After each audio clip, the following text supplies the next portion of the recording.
This episode contains discussions of depression and suicide. Listen at your own discretion. It is Wednesday, the 18th of December, 2024. My name is Pigeon and this is my song of the day.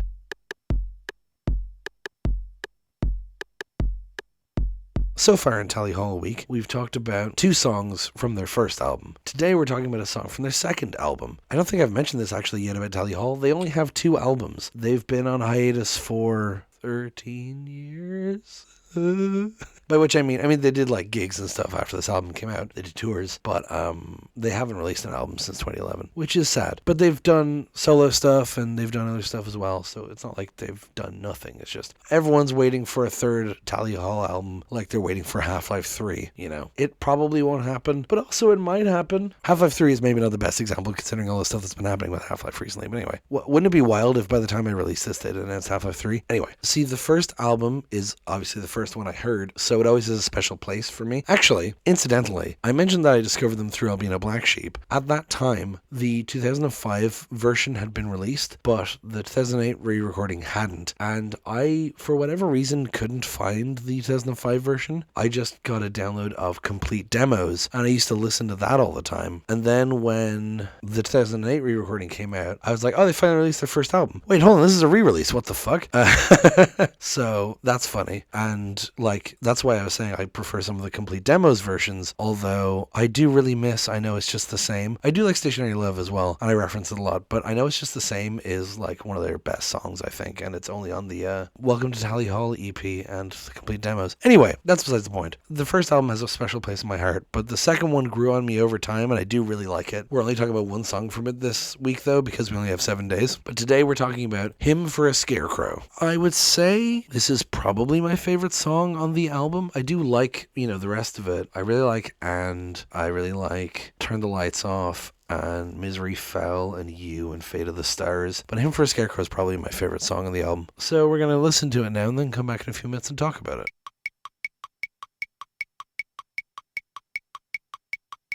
And that is Hymn for a Scarecrow. This is one of those songs that sounds like complex storytelling and that it's a big metaphor for something. And you can certainly read it that way when we'll be talking about that. But it also can be read very literally to be about a scarecrow. And in some ways it seems like that was at least a bit intentional. Joe Hawley has himself said that it was partially inspired by the scarecrow in Legend of Zelda Ocarina of Time. And he said that he said it involved the melody that he wrote for the scarecrow. So in Ocarina of Time, there's a scarecrow that you can teach a song to, and then if you play it at certain points, he'll pop up again. So I'm imagining that the recurring riff through the song that is hummed and whistled,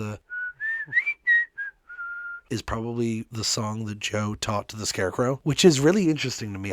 I've known this song for so long and I didn't know that, but it makes so much sense to me and I find it really interesting because obviously I love Ocarina of Time. I have taste, although I prefer Majora's Mask because I have taste. But it's really interesting that seemed to be the inspiration for it. He also said, when I was very young, I lived on a farm road called Morrow Lane and there was a farmer called Jim Morrow. I was thinking about that area when I wrote the song. So he's thinking about farmland, of course, but it does literally mention Farmer Jim, so it's probably why he calls him Farmer Jim, because there was literally a Farmer Jim where Joe grew up. So, let's talk about the song. You hang around for a living, somewhere between all the land and the sky, being by never forgiving, nobody knows you and neither do I. Birds may believe at a distance, you wear a grin and keep perfectly still, driven away with persistence, I wonder if they have wondered or will ever wonder. So, you hang around for a living. Scarecrows literally are hung up on sort of a cross-shaped wooden thing, somewhere between all the land and the sky. So literally, they're hanging above the ground, so they're between the land and the sky. Though the way it's phrased makes it sound like an in-between place. Makes it sound like purgatory almost. Being by never forgiving is a really interesting line. It assumes that they can continue to exist because they don't forgive, which is a wild thing to say. Nobody knows you and neither do I. So, no one knows anything about the scarecrow. And if it's a literal scarecrow, it doesn't have life. But when you take this as kind of being a metaphor for someone being a loner or someone kind of hiding away their emotions, it's giving you this image of someone who does a specific thing and kind of keeps themselves and nobody knows them.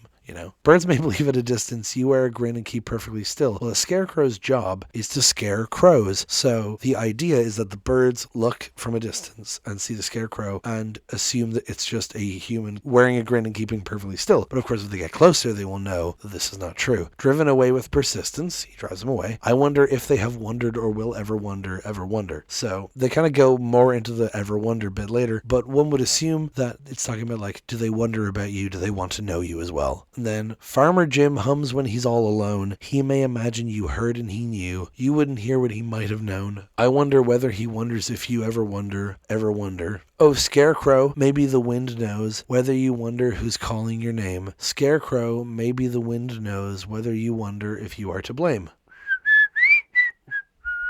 So throughout the song, each line has the birds may believe at a distance. A little pause, and then you wear a grin. But here it goes. Farmer Jim hums when he's all alone, and you hear and it's the introduction of this melody that recurs throughout the song. And so it's interesting that the first time you hear it is Farmer Jim humming. So the point is that the farmer is walking through the fields, he's humming to himself. He may imagine you heard and he knew. So it's implying that he thinks he's all alone because the scarecrow doesn't think, but maybe he thinks to himself that the scarecrow hears him, right? You wouldn't hear what he might have known. I wonder whether he wonders if you ever wonder, ever wonder. So again, this idea of, even though the farmer knows you're an inanimate object, probably even built you himself, does he ever wonder if you ever wonder? Does he wonder if you have thoughts and feelings? And again, if you take this to be more of a metaphor for just someone who's isolated themselves, then Farmer Jim is just kind of like the friend who comes by and visits, but doesn't necessarily, isn't successful in reaching out. And then, oh, Scarecrow, maybe the wind knows whether you wonder who's calling your name. Scarecrow, maybe the wind knows whether you wonder if you are to blame. It's like the wind blows through the scarecrow, and that's the only thing that gets it moving. And it's kind of saying like the wind is your only friend. Whether you wonder who's calling your name, whether you wonder if you are to blame, kind of feeding into this complex that the scarecrow or the person has about blaming themselves and not reaching out to people, Mother Earth's love whispered to me, and it wasn't her fault. Real is a feeling, and feeling is real. All of you are flowing through me, but you wouldn't know how to fathom or feel when the wind blows. The wind knows, the wind knows. Oh, Scarecrow, maybe the wind knows whether you wonder who's calling your name. Shame how nobody knows you, only who wonders if you are to blame. So this bit here, Mother Earth's love whispered to me, and then you get, and it wasn't her fault. My voice is still kind of funky, so I can't quite do the tune, but it's still the same tune as the humming, right? Oh, sorry, I should have said after the first chorus, you also hear the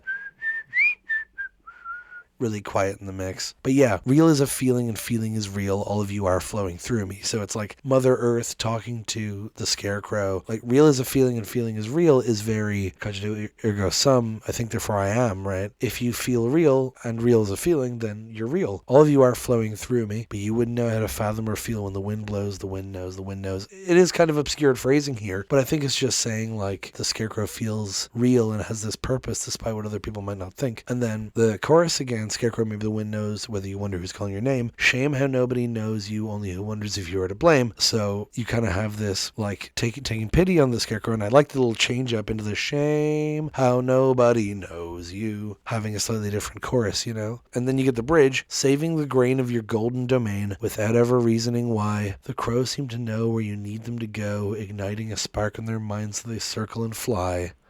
Fly.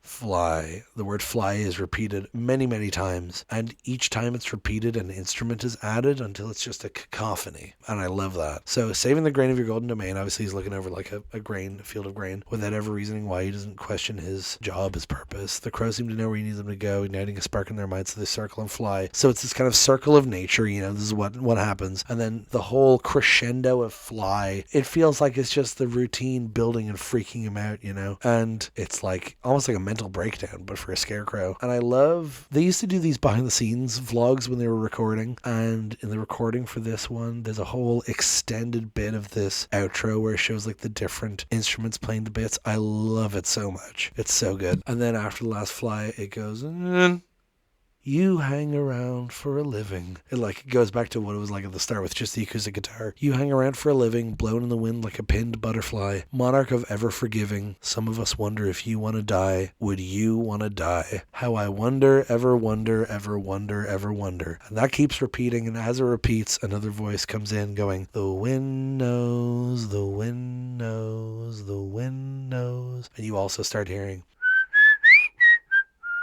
I love how this song ends so much. I mean, I love the whole thing, but I love how we get it going back to the like acoustic beginning of the song, and you hang around for a living, blown in the wind like a pinned butterfly. Great image. Monarch of ever forgiving. Well, there's monarch butterflies. Some of us wonder if you want to die. Would you want to die? I love that because it's just like cuts to the core of this message of being about depression or loneliness, and is like, is this how you actually feel? And then how I wonder, ever wonder, and then the other voice coming in saying the wind knows. Fun fact, that is Ross, the drummer. This is his first singing credit. He has a vocal in the first album on The Bidding. He does the auctioneer sound, but this is the first time he sings on an album. You can also see that in the behind the scenes vlog. I'll probably link that down below because presumably it's all in the same episode. And it's so soft. The wind knows, the wind knows. The implication being that's the Scarecrow singing that, you know? And also the whistling was provided by Bora, by the way, because of course it was. Bora is a friend of the band. He's an engineer, a mixing engineer, musician himself. He's done like touring vocals and stuff. He would introduce the band on their tours, and he did their vlogs, their production diaries. So that's cool. Anyway, I love this song so much. I love the way it builds and dies down and ebbs and flows. I love the story. I love the way you can take it literally or take it as a metaphor. I just love it so much. I also, when I was younger, did a drawing of it, which was on my DeviantArt, and I'm sure I could find it, so I might flash it on screen now if you're watching the video of this. So that's fun. But yeah, just love the song so much, and that's pretty much it. Thank you so much for listening. Please hit like, hit subscribe, leave a comment down below, tell me what you think, tell other people about this show. Thank you so much for listening, and I will talk to you tomorrow. Break it down.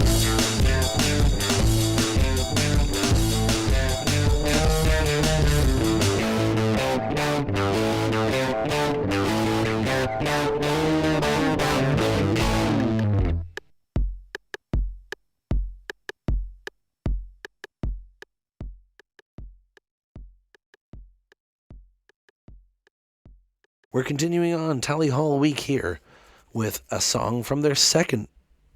Immediately gets a text. You hang around for a living. Literally, scarecrows hang on a almost like a cross, actually. Fucking crucified. Oh, right. God damn it! I was about to make a joke, and then I remembered it's just in the Lemon Demon, the Neil Cicerega, No Place Like Home, the Wizard of Oz thing. He calls himself a crucified straw man. God damn it! I love that song too. Crucified straw man. Ever since I began God's master plan, never specified a brain. Anyway, you wouldn't hear what he might have known.